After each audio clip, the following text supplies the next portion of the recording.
Jack Penguin, and today I'm bringing you another LEGO Star Wars review. So today we're going to look at set number 7915, Imperial V-Wing Starfighter. This set includes 139 pieces and originally retailed for $19.99 back in January of 2011. Obviously, I got this set back in the day when it released. I no longer own the original box, but I do have the original instructions, so taking a quick look at those, we can zoom out and take a look. Pretty much mimics the front of the box with your Captain Rex right there in the corner. This is also another very nice nostalgic Clone Wars type box art that they used to use back in the day. White Star Wars logo right there. Choking hazard right there in the very bottom, so that's very nice, very cool space background for your vehicle.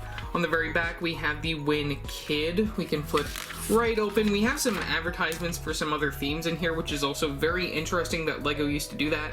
But we have a quick little LEGO Club advertisement right here on the very back. And then we have a quick look at LEGO Ninjago, which was new for the time back in 2011, advertising the spinners right there, so that's very interesting to see within a LEGO Star Wars set.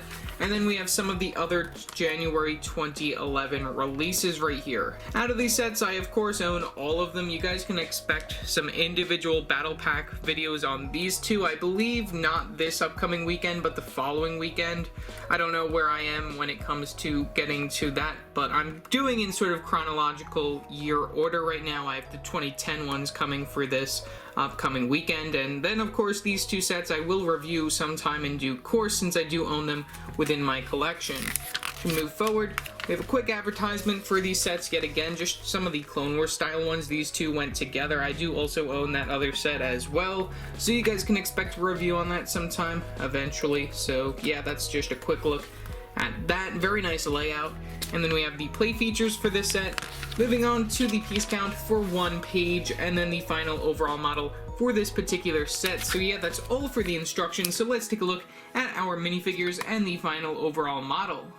Taking a look at our first minifigure, we have the Imperial V-Wing Pilot. This minifigure is exclusive to the set, which I think is very nice. We get some plain black legs, plain black arms and hands. We do get the printing for the very front of the torso piece right there, very nicely done. And then we also do get some back printing on this character as well. For the accessory, we get one of these regular short guns right there, one of the older style guns. We do get a black facial expression right here, which also has a very nice print, which works very well with the helmet since there is a hole on the very front just so then it can show the face right there. I think that's a very interesting piece that they decided to use for this character, and it does fit pretty well. You do get the Imperial symbols on the very sides of the helmet, so that's pretty cool to get.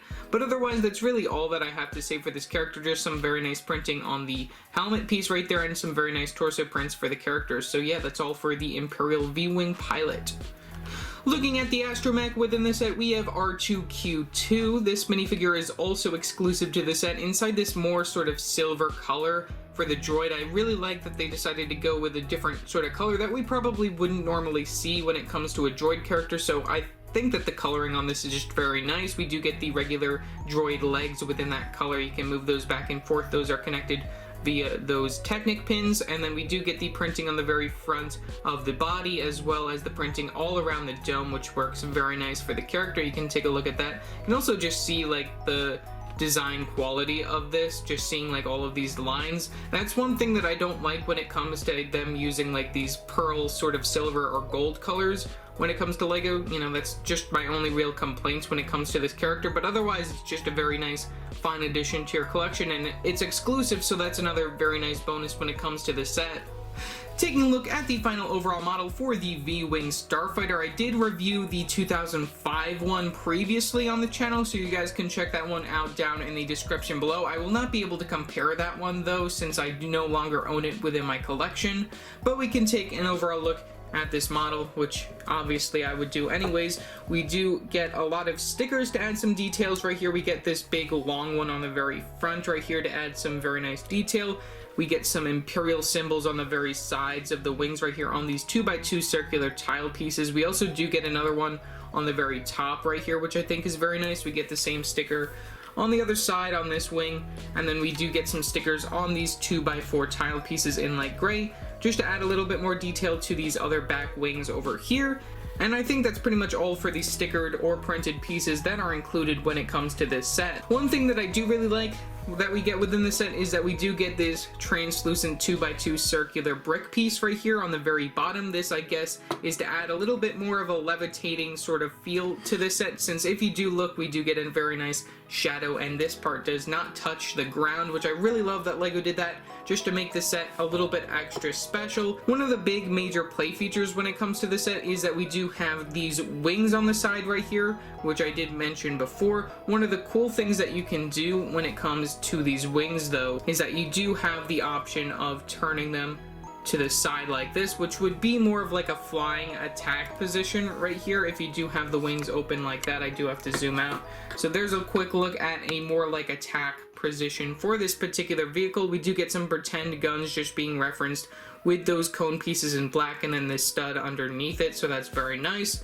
Just the overall wings I think is very nice. We do get a lot of clip pieces just to arrange these wings in a certain pattern if you want to have it in this particular attack position. If you don't want to have it in that position, it's just an easy fix. All you got to do is just lift like that, and then you do have to move these wings with the clip pieces in due course just to make it work the way that you want it to. We also do get some more clip pieces when it comes to the very back of the ship on these wing pieces right here. These are just angled at a certain position if you want to have them like that. We do get the engines on the very back of the ship, nothing really too special. And then there is also a gear right here if you want to use the gear to flip these. You can use the gear to flip the wings, which is actually a little bit more preferable than actually using your hands just to move these, you know, and it does look a lot more smooth when you use the gear right there. You can see how that works. Very nice that LEGO did include that as an option. We're just gonna keep those right there, and how that works is just, I think that's probably one of the best play features when it comes to this particular set, other than the fact that we do get a clip piece that can help you access the cockpit area, which right here you can place your minifigure of the Imperial V-Wing pilot. You just got to remove the accessories, sit the character down, make sure that they're able to lie down underneath in this particular area, make sure that they're good, and place back down the cockpit area, and then you have your character within the ship.